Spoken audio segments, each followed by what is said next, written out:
Okay, so I'm not feeling very well at all, and I don't feel comfortable whatsoever. But guess what?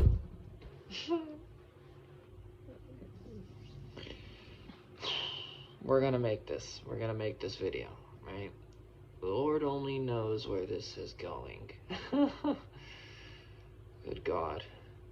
It's like there's so much anxiety that it like collapses on itself, and I just don't feel anything. I mean, but that's not true. Or else what am I anxious about? But I wanted to talk about this, I guess. We'll see if I can keep this down in terms of minutes. Uh, I wanted to talk about this specific topic, the human condition. Oh boy. I wrote this out the other day as a bit of a metaphor, a bit of a complex metaphor for what life is like, right? And that's a sort that the way I'm putting this is sort of a consequence of human condition, right? So I said, life is like this. It is like a broken vessel, shattered into many pieces. It is tempting to think that after handling countless pieces in thousands of instances, that what has been reformed is whole, but it is nowhere near. So we perceive a piece, a fragment of ourselves, which we work so hard to reconcile. And then we bring this to God Himself, right? And we say, this is enough. And the one who tries to fix a broken thing that shattered into a million pieces is respected for their conviction. It is honorable, but their folly is obvious. Their effort will never be enough. And just when they think they've assembled something formidable and worthy of praise, then they will definitely know how hurt they really are. No amount of bloodshed by putting back together, broken glass pieces will save them. It won't save us, and neither will that which we put back together. The fragment is not the whole thing. So we are in need. And who can? That's the question. Who can save themselves? So God did this. He lived a human life, and He is eternal, and yet His heart was shattered in all ways.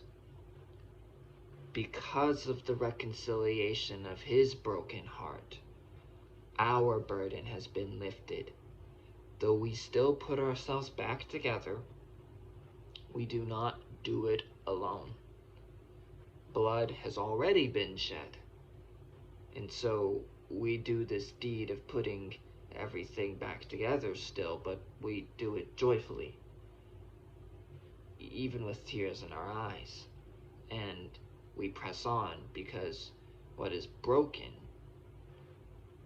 has already been salvaged by the Maker Himself. So I'm arguing this, as a bit of a metaphor for our own lives, our own hearts.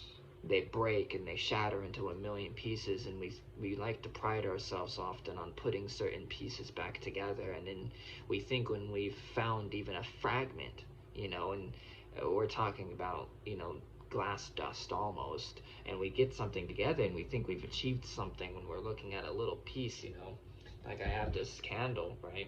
This is made out of glass, right? And it shattered into a million pieces, and somebody can, this represents like our life, like our heart, and it shatters into a million pieces. And the only way to put it back together, it's like, well, hear me out, right? How will it ever be put back together? That is the question. And so sometimes our hearts get broken and our lives get so messed up, in objective ways that it's difficult to think otherwise. How can this ever be fixed? And so we're often in a corner of condemnation. We think there is no hope. What is hope? It's almost a joke, because there's a futility in having something, a piece like this big, and you just spent half your lifetime building this little piece. I bet it took a while when this thing is literally dust, just about, but it isn't the whole, and it never will be, as far as our effort is concerned. And so what I'm saying is, this exposes the need. Most people's problems aren't nearly as simple and traceable as one thing or one pinpointable moment. It's, if only it were, if only somebody could be reconciled that quickly, but it tends to be a journey. And so in that sense, then, how do we even start the journey when we're talking about glass shards, right? And hence the need. God did this. He lived the human life. And he is eternal. The omnipotent God. The one above all things. The creator of the universe. The king of the universe. Not the universe. The king of it. The universe is his thing. And he became a human. And he let his heart be shattered. As many ways as it could be done. But he's eternal. And so him reconciling his own heart, putting it back together, gives us an example. And so all we need to do is trust this guy over here who was able to do it. The only one who was able to do it. Why do we trust him? Because I can't do it. Here, take my broken pieces and do what you will. And so this is faith in God.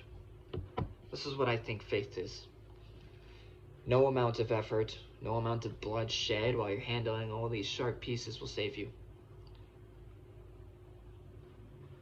But an honest, authentic effort, an admission of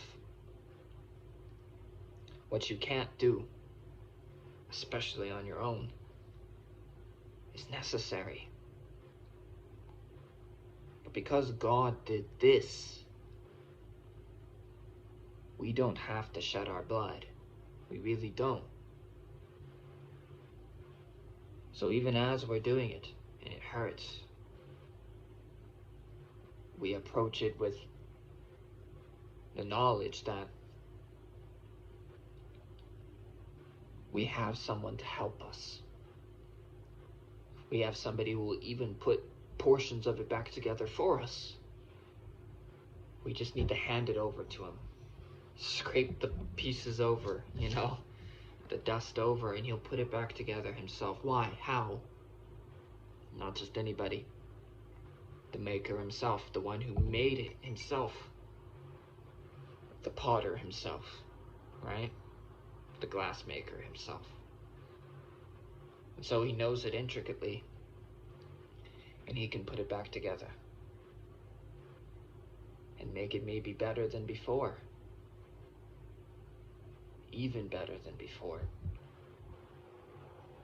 So yeah, that was my message. I'm not sure if that's going to resonate with anybody. I pray the audio as well. I pray my voice can be heard. But even if this only reaches just one individual, that's okay. I've been struggling personally a lot with this. I fear that if this only reaches so many, that it might not reach enough. But I'm working past that fear, and